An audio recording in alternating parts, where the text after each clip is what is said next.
Salut bande de sérivores et bienvenue dans cette nouvelle vidéo du lexique où on va définir ce que sont des préquels et des sequels. Vous allez voir, il n'y a rien de plus simple.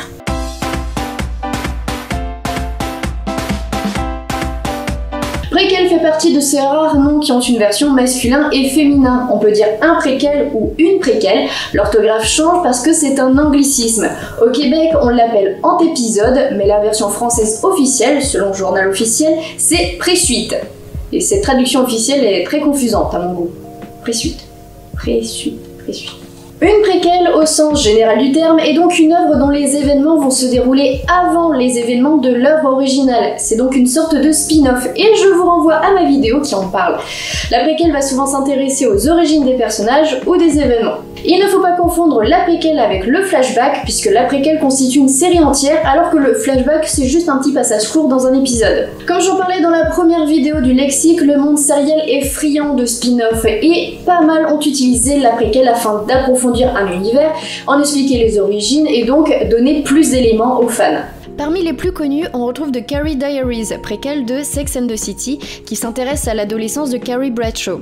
Alors que Sex and the City s'est terminé en 2004 sur HBO, The Carrie Diaries a débuté en 2013 et a duré 2 saisons sur The CW. Le spin-off va alors revenir sur le décès de la mère de Carrie, son adolescence difficile avec son père et sa sœur.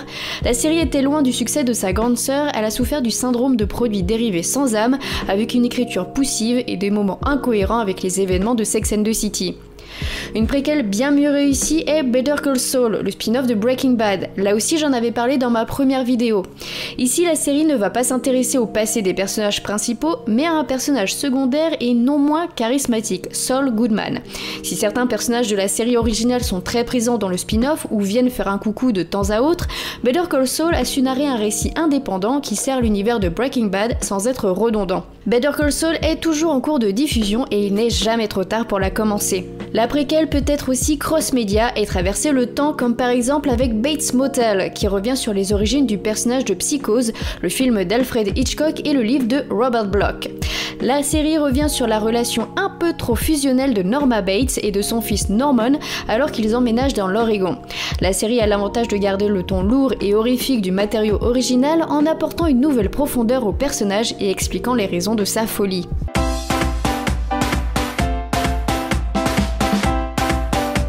L'inverse de la préquelle est donc la sequel, qui est le mot anglais signifiant suite. Là aussi, il s'agit d'un spin-off, mais qui va se dérouler après la série originale. Elle va se dérouler dans le même univers, souvent avec les mêmes personnages.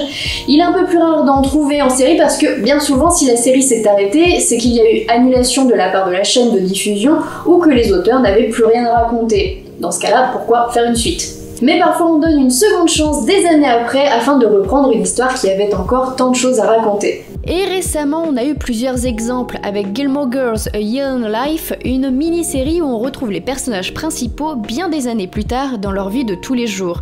Comme si on retournait voir des amis d'enfance une décennie plus tard pour voir ce qu'ils sont devenus.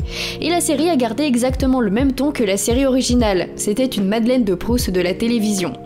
Dernièrement, nous avons aussi eu The L Word Generation Q, où on retrouve tous les personnages principaux de The L Word, là aussi en mode que sont-elles devenues. Cette version a connu un peu moins de succès, le scénario étant assez faible, et la série ne s'adressant qu'aux fans de la première heure, laissant de côté un potentiel nouveau public.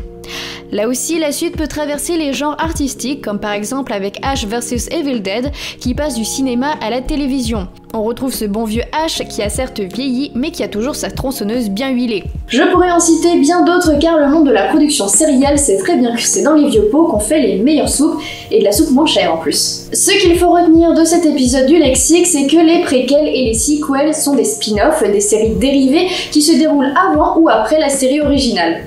C'est tout pour aujourd'hui, merci d'avoir regardé cette vidéo jusqu'au bout. N'oubliez pas de vous abonner et d'activer la cloche si ce n'est pas déjà fait. S'il y a des termes que vous souhaitez que j'explique en vidéo, n'hésitez pas à me les laisser en commentaire. En attendant, je vous fais des bisous et je vous dis à bientôt. Ciao.